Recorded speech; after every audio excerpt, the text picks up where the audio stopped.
First of all, I think it's really important that we establish what gap analysis actually is. There's a lot of acronyms and lots of terminology that tends to be often used in Premier World, if you like. So I think it's important, first of all, to actually think about what this means. So for those that have attended this morning, we are very much using some education tools alongside the slide decks for delivery, just to get some or to maximise engagement and get your thoughts as best as we can. So at this point now, on your telephones, if you can go to slideview.com, it will then ask you for an event number, and the event number is B720. And what I'd like you to do, I'm going to give everybody 1 minute, and there's a timer wheel on the slide. I'd just like you to put in what you think or what you consider gap analysis to be, or what it means in its simplest form. So if everybody can just spend a minute, have a quick think about what you think it is, and then get your answers in, and Darren and myself will begin to look at the responses, and then we can begin some discussion on that also. I will jump to SlideView's website in a moment once the time is finished. So what is gap analysis? What do you consider that to mean?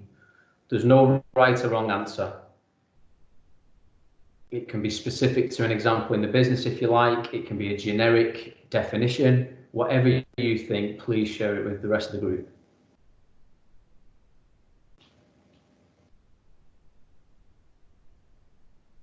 Got about 15 to 20 seconds left. And in the closing 10 seconds, I will now jump to SlideView and present in that format. Right then, brilliant. So thank you to everybody that's put a comment in. The gap between actual performance and desired. So who said that? If you'd like to share, if not, don't worry. Comparing what you achieve and what you want to achieve. So I would say you're definitely sure, and I think that's a really good answer. It's a comparison on a desired outcome against current actual, finding gaps which need improvement, brilliant. Ways to identify areas of strength and improvements in your business.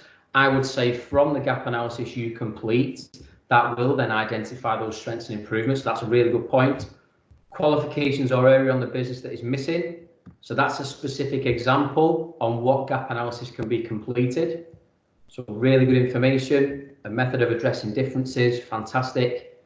Analysing the gap between the top performers and the bottom achievers. Very good guess to whoever that is. So that could be another area we look at. So that could then link to the CQI work that we do with Premier. Comparing actual and desired, brilliant. Analysis over your staff, performance areas missing in development. Fantastic start. Thank you to everyone that has shared those answers. Would anybody at this point just like to take the stage and just give a bit more commentary on their answer and maybe any examples from past experiences?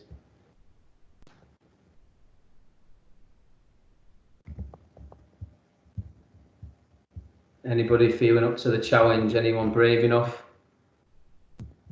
Don't worry if not. Okay, brilliant start that. Thank you everyone. I will now jump back to our presentation.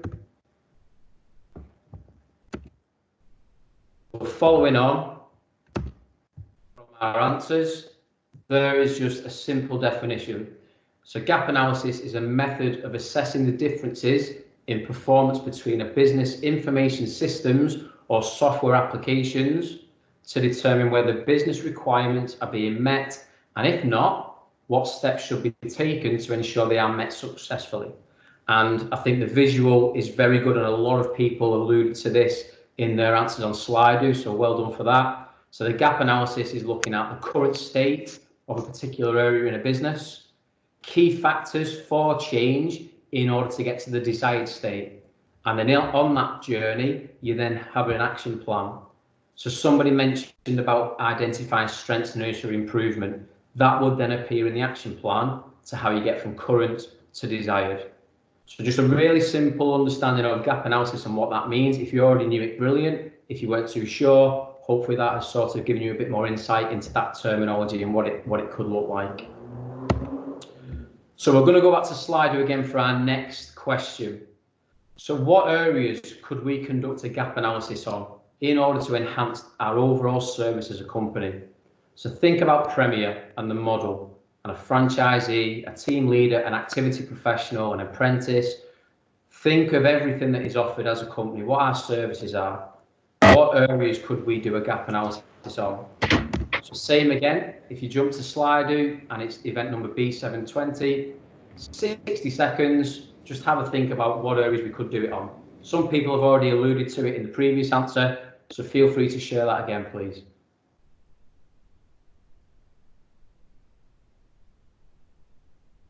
So somebody, not to give anything away, but somebody mentioned about delivery standards, I believe.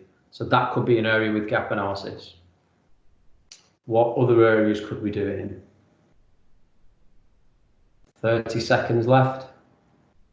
Be as creative and open-minded as you can. Use previous experiences. If you're not sure, have a guess. Put something in that you've never maybe thought of before. 20 seconds. Again, at this point, I'll jump over to Slido.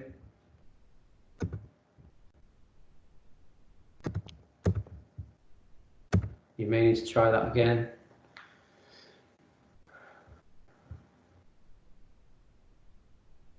So if you just want to share some answers again, guys, perfect. So club numbers, behaviour management, 2 very good starts. Delivery planning and qualifications, excellent.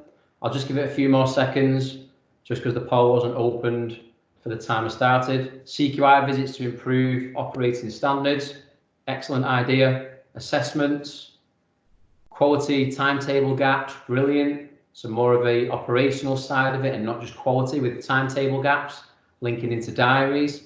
And maybe productivity percentages and timings, assessment scores, areas we may be missing out on through continual discussion. Very good answer. And if the person who has shared that can potentially prepare to give us a bit more on that and speak up, that'd be really beneficial, I think. If not, don't worry. Thank you for sharing your answer. I'll just give it a few more seconds. Any other areas? Appreciate it, just sort of get you thinking outside the box a bit. Okay, so some really good answers on a lot of different areas. We're looking at areas around quality and delivery. We've then answered operational areas also. Club numbers again. So club numbers could come across both the quality side of things and the operational side of things, whether that is how leaflets are distributed, how much time is given for parents or guardians to return the leaflets. So there's lots of areas where gap analysis can be really critical and it can help the performance of your business. And just to bring it back to the title of the slide of the presentation, raising margins through gap analysis. So the margins could be quality based, it could be percentage of delivery scores, it could be raising the margins of club numbers attendance. As a business, you've gone from an average of 12 to now an average of 14. Likewise, it could be around diaries. The average number of time APs don't have or any events in is 10 hours, that is now 5 hours. So all these different examples that we can utilize and apply some gap analysis to it, that will then raise those margins. It may be an increase in profit. It may be an increase in hours for an AP to go and deliver. It may be performance related and they're now delivering at a 75% average and not a 50% average. So this is all about driving those margins and driving things forward and helping the business operate on the whole as a better system. Thank you for that. There is now a bit of a routine. I'm jumping back and forwards. So some brilliant answers there. Thank you for sharing those. So we're going to look at 3 areas today. There are some webinars coming up next week and the week after, which do cross over into this content slightly. So if there is anything that does crop up that you feel you would like some more information and guidance on, it will be worth checking in the up and coming webinars because you may be able to attend those and get some more information. Failing that, feel free to contact me directly. Just before we carry on, Darren, can I just check the comments box? Is there anybody put anything in that we need to discuss? No, not at the moment, mate. Perfect. Okay, so we'll go from here. So a gap analysis, looking at the current state and then a desired state. So the first one I've chosen this afternoon is activity professional observations. Now the current standards are 1 per term, of which at least 1 must be curricular if it is applicable. If a member of staff does not deliver curricula, then it's not needed. It would then be 3 extracurricular. So in autumn, 1 must be completed on every AP. By the end of spring, it should be 2 have been completed. So 1 in autumn, 1 in spring. And then in summer, there should be 3 on every activity professional completed. 1 from autumn, 1 from spring, 1 from summer. Naturally, APs don't always join in line with the academic year. So if you have an activity professional that joins the business in January, i.e. in spring, then it will be 2 observations. However, that will be good practice. I would then say that best practice would be to get that 3rd one in, so then they're meeting the standard for the full academic year. So that's one area that we could conduct a gap analysis and helping drive those margins around quality. I'm just going to open up now to comment. We don't need to go back to Slido. And for those that were ultra attentive to the screen, you may have caught a glimpse of some of the areas that I was going to raise. What benefit do activity professional observations have on your business? So you can just unmute yourself, share away, type in the comments box for Darren to share. What type of things or what benefits will it have?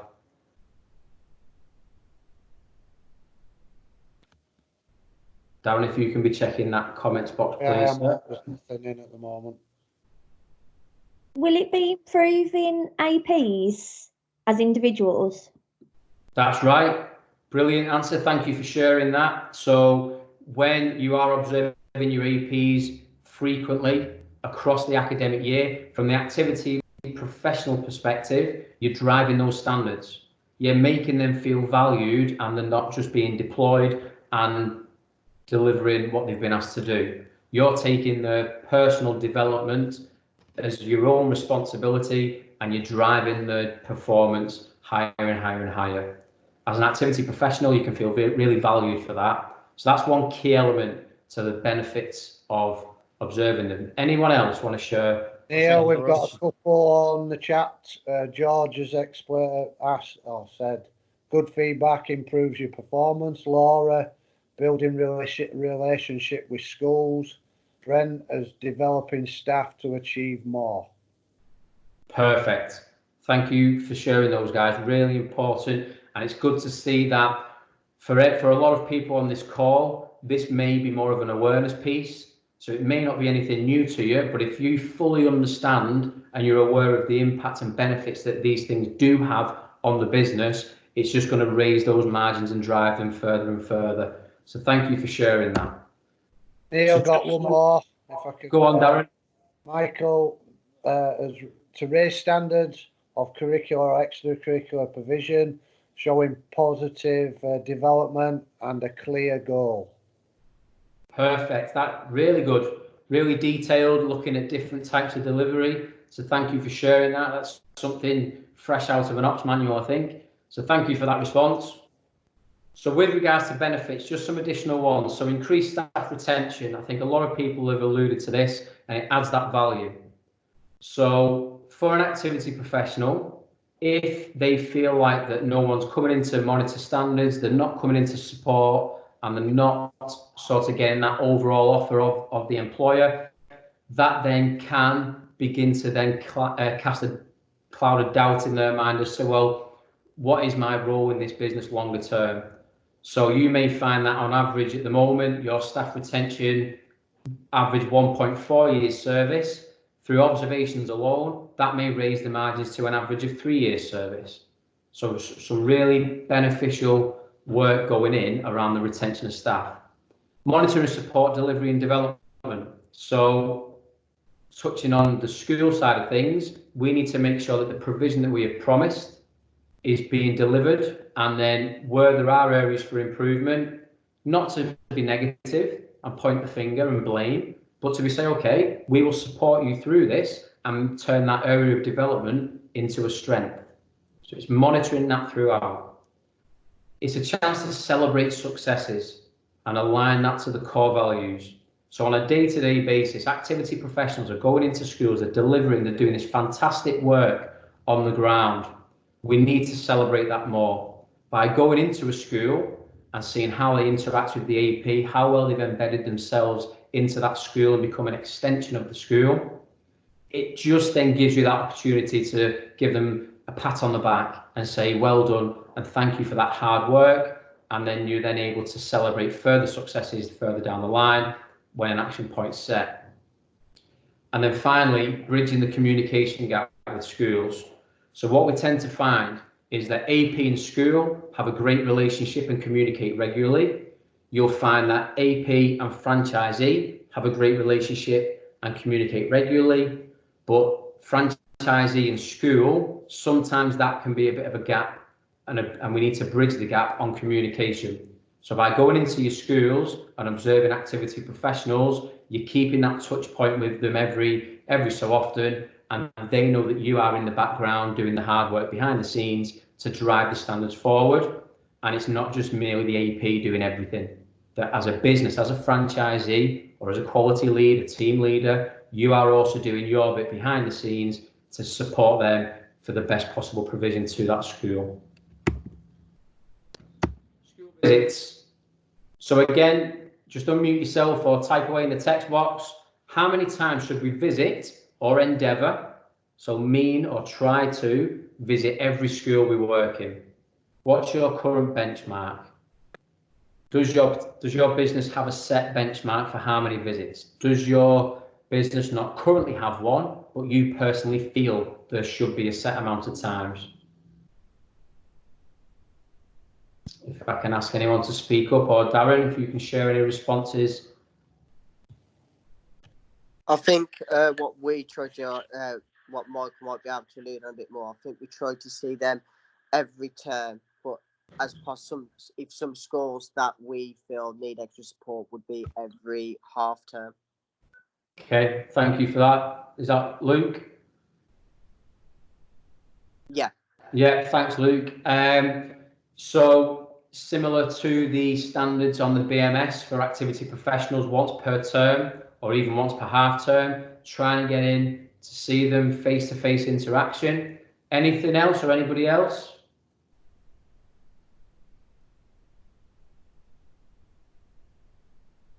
Darren, have we got any comments?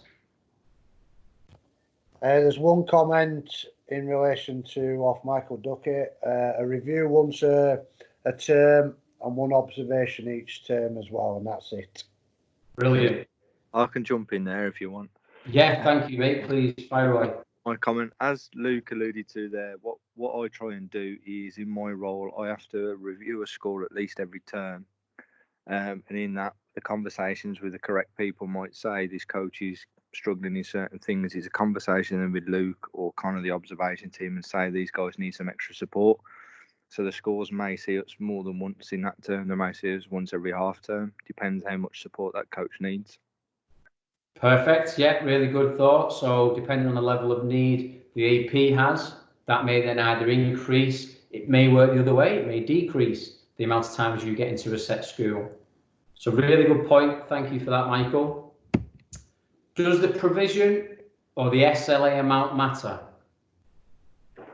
Closed question, which I'm not a fan of, but let's keep it short and sweet. Yes or no? Does the provision or the SLA amount matter? How often you should go into a school? It shouldn't, but it can. Okay.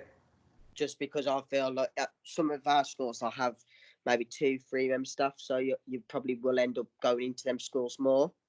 Right. Where obviously if you're just going to have school club at one school, and especially if it's a good member of staff, yeah, you might go and do your Michael might go in and do his review with them, but actually as the quality insurance person I might not go in because I might think, well, I know they can do that club quite easy, so I might be looking at other places to go and assess them what's a bit more challenging. Perfect. Thank you for sharing that, Luke. Appreciate your honesty on that. Thank you. Anybody else? Darren, any comments? No comments, Matt. Okay. Now I'm going to take that as a positive because it may be that actually we're not too sure. And if that's the case, we can share it. So brilliant. Now, something I tend to hear a lot is the term or the phrase, it's just a lunch club, and that maybe a school only have one lunch club per week, so the SLA amount is relatively low in pounds and pence in comparison to a school that have 5 days curricula. Now, the answer to the question, for me personally, every school is just as important as the rest, and it's for the following reasons. Firstly, from a sales and financial point of view and a growing of your business.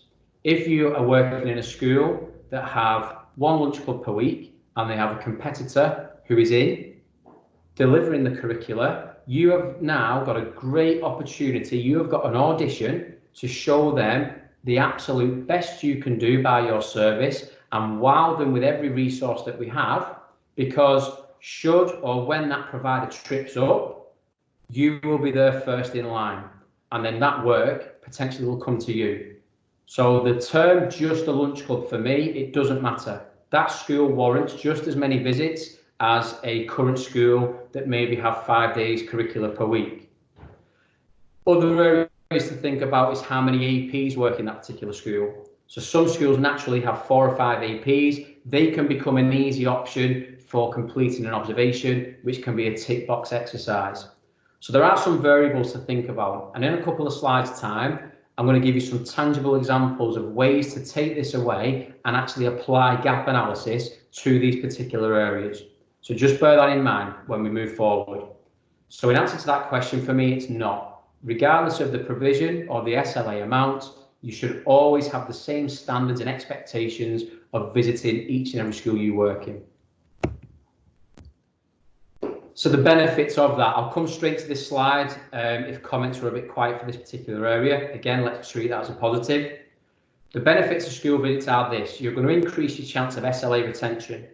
About 2 years ago, I walked into a school in a role carrying out an observation, and the head teacher said to me, we only see them when they want a signature on the SLA. Now that did hurt, because that school clearly feel like they're just being milked for the money and the funding, and they're not getting any value to that provision. So it's going to increase your chance of SLA retention. March, April tends to be when schools decide to renew or not. Why leave it to chance till then, when you can get in there in autumn and early spring and wow them with your provision, and then it's a done deal before it even occurs. It can also be to monitor and support effectiveness and impact of the provision.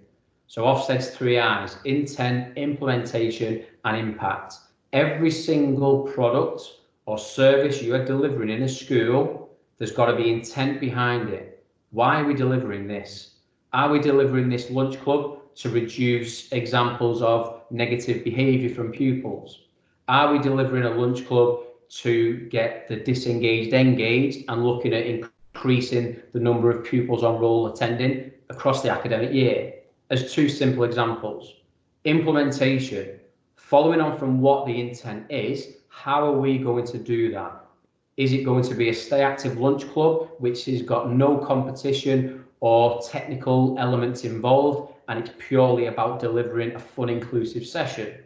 Is it about working with the emergent learners in the curricular setting and driving to get them to expected? Again, this is all about raising margins.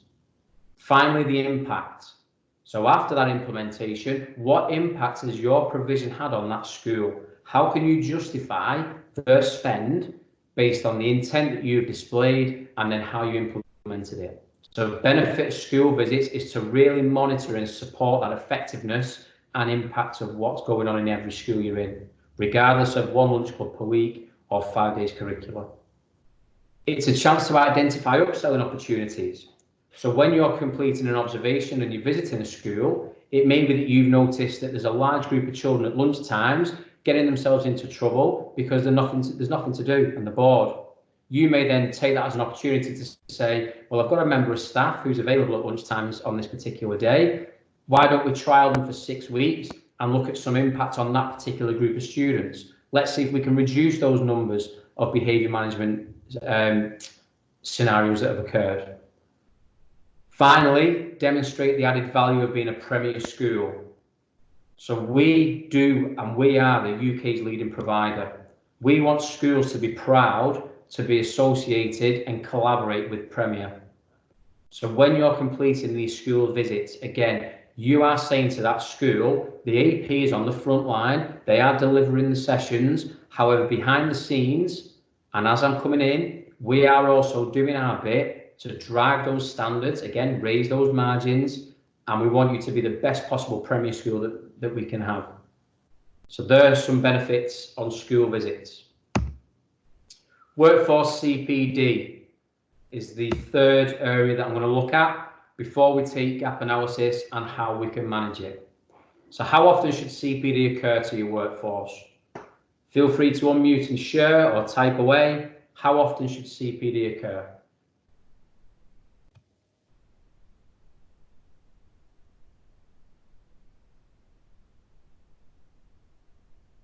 Darren, have we got any comments? Nothing at the moment. Okay. Anybody wish to share? No right or wrong answer. We do Sorry? it. I'd say CPD. We obviously, as a whole group, probably do it 3 to 5 times a year. Obviously, then the assessments come into CPD as well. So we have on a Friday morning, if a AP is struggling at all, we've got a free breakfast club that we've provided for a school where we can do any sport we want to, and we can actually take them in and do some CPD with that. It could even just be behaviour management stuff if they really wanted to.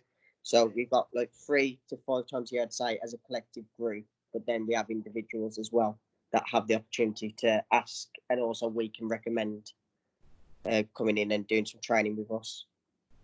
Yeah, brilliant. Thanks for that, Luke. And a good example as well of utilising a school with a great relationship to help them and their provision and help them with some additional support, but at the same time, utilise that as a CPD opportunity. Anybody else? Any comments in the boxes? Anyone want to unmute, share their thoughts on how often? Yeah, we've got Michael again in relation to, we usually aim for once a half term. Okay, so once per half term. So that's sort of a live KPI that we can follow each time. So I think with the answer to that, I'd say once per half term, once per term, they are great benchmarks for CPD. Ultimately, again, there are some variables. It can be that a member of staff who's relatively new that may require a lot of support, get more of an intense CPD program initially, and they then feed into that once per term KPI. It could be that it's a longer serving member of staff and they're new to a role.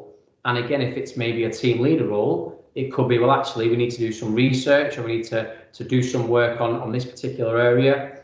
So the main thing I was after there, and it has been answered by both, is that it's constant and it's relatively regular. So if it's once per academic year, for me, I would say it needs to be more often, because ultimately, again, these things are going to drive that retention and raise those margins. What can it look like? So again, I'll open it up. Feel free to shout out or type in. What can CPD look like? Continuous professional development. What can it look like? Does it have to be booking onto an accredited course every time? That seems to be the norm. What else could CPD look like? Shadowing other coaches in schools. Shadowing other coaches, brilliant. Thanks, Luke. Anything in the comments box, Darren? No, mate, not at the moment. Okay, so it can be shadowing from somebody else. It could be potentially some by research. Ben. Who, sorry? Neil. Team teaching by Ben. Team teaching, delivering off the shoulder. Yeah, really good idea. Thanks, Ben. Any other ways or methods of CPD? It can be quite simple, no frills elements like reading a book, doing some research on the internet. It can be working with others that maybe have that particular area as a strength. It can be booking onto e-learning and online webinars, such as this one. It can also be accredited qualifications and training, where that particular person will gain a qualification in a particular area or a particular discipline. So it's about being open-minded and creative on different ways we can continue to offer CPD to staff. And again, just some benefits there. It will increase your staff retention. They'll feel valued and enjoy the role more. I used to feel the same when I delivered. I delivered for 10 years. So that's a lot of time I've been observed, lots of CPD. That drove me to the next stage of my Premier journey. It's the same for your staff. Increase standards. It'll improve the likelihood of SLA renewals. Raising the margins of delivery, gone from 50 to 75% for an AP, they're getting a better provision. The likelihood is they're going to renew that SLA, if not upsell it. Improve reputation and brand awareness, which will bring in more customers. You're doing a brilliant job in a school. That head teacher goes to a head teacher conference with 50 other head teachers in the room. They are going to sing your praises. Before you know it, 5, 10 new schools are ringing up, wanting to see what the hype's all about. So that will be done by driving those margins for CPD and standards. And then finally, stand out from the crowd of competitors. I do have a couple of friends that work for competitors locally, and it is mixed, the responses I get. A lot of them do feel, though, that you're in, you're out, and you're left, which is not what we want at Premier. We are all about supporting people on their journey and getting them to where they would like to be.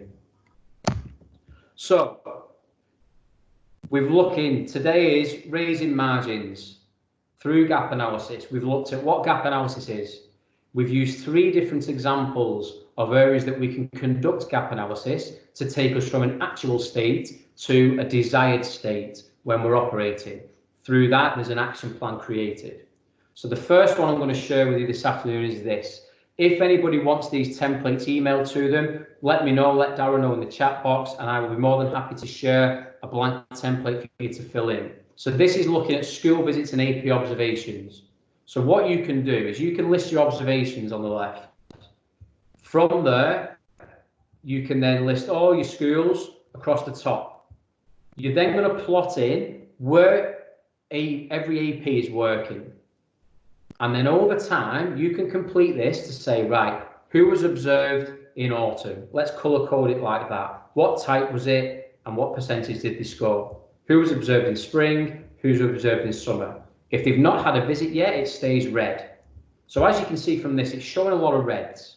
So that would tell me we need a visit in that school. We need an observation which may tie in with a bit of a review meeting.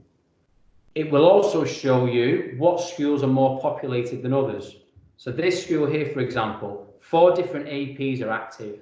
It's very easy to go to the schools where you know you can arrange an observation last minute and get to the head teacher relatively quickly. However, the damaging effect that can have, albeit that school is getting a great service, potentially the schools that the other 3 or the 4 are working in on the other days of the week, they're maybe being neglected to an extent. So I think it's a really good way. So this is your gap analysis for visits and AP observations. Map in where all your APs are working. Update it accordingly as observations are completed. And then you can review this weekly or monthly to say, right, St. Peter's, for example, they need a visit next week because they've not had one yet and we're in March. So I need to get to them fast. So you can use that as an ongoing document, an ongoing tool to monitor where you've been, who you've seen, how they're performing, and where else you need to go, and what type of delivery you need to see. Again, linking into the 3 observations per academic year for APs, 1 of which must be curricular, and making sure each school's had at least 1 visit per term. As the document says, if a school has more than 1 observation, just insert a new row underneath, duplicate the AP's name, and put in what the other score was or the other visit was, and really monitor where you're going and who you're seeing and when. So an idea at this point, while you've got time, or you may have time in the coming weeks, complete this template for the academic year and do a self-audit. Work out what percentage of APs are currently meeting that standard. Who's had 2 observations so far this year? Work out the percentage of active schools visited so far. You may have 20 schools and only 5 have had a visit. So what you can do now from this gap analysis is you can say, right, when things are back to normal and we're back in schools, these are the schools I'm going to target first. These are the APs I need to see first. And it will create your own action plan, which will take you from the actual current state of play to the desired, where all schools have had a visit and APs have been observed. For the CPD, some people may be familiar with this from when we did it last year, but list your APs, have different opportunities of CPD for sports, arts, wellbeing. Colour code what they've got, colour code what you've booked them on, colour code what they've not yet got. These are very much looking at accredited qualifications and training and minimum operating standards for Premier. But let's put other stuff in there. Let's put resources in there for research around inclusive delivery. Or let's recommend a book about time management and any APs that are struggling to get planning done weekly. Let's recommend this book to them, maybe get it for them on Audible and support them on their journey. So that is another gap analysis you can complete for workforce CPD. And again, an idea there, do it now. Update all your staff, check the certificates are on the BMS, check they've been received, and if they've not been received, chase up where the certificates are, and then begin to map out a training plan.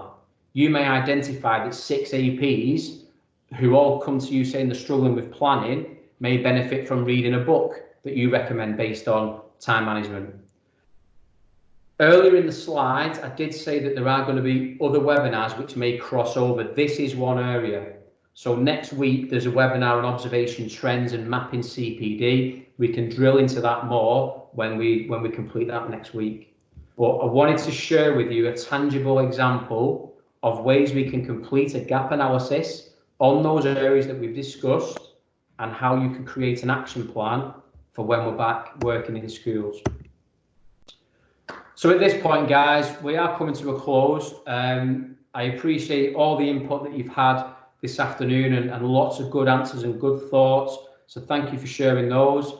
If you would be so kind just to finish off by going back to slido.com, event number B720, there is just a star rating of up to 5.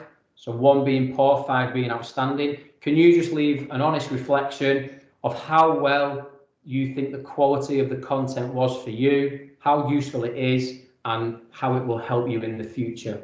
Because like you guys, we also want to drive standards moving forward, and ways we can better ourselves we will always welcome. So if anyone's got any questions, please type them in or come to me directly or speak up on here. If not, and you're happy with everything that's happened so far, thank you for this afternoon. If you can rate the webinar, that'd be brilliant, and I look forward to speaking to you all again in the future.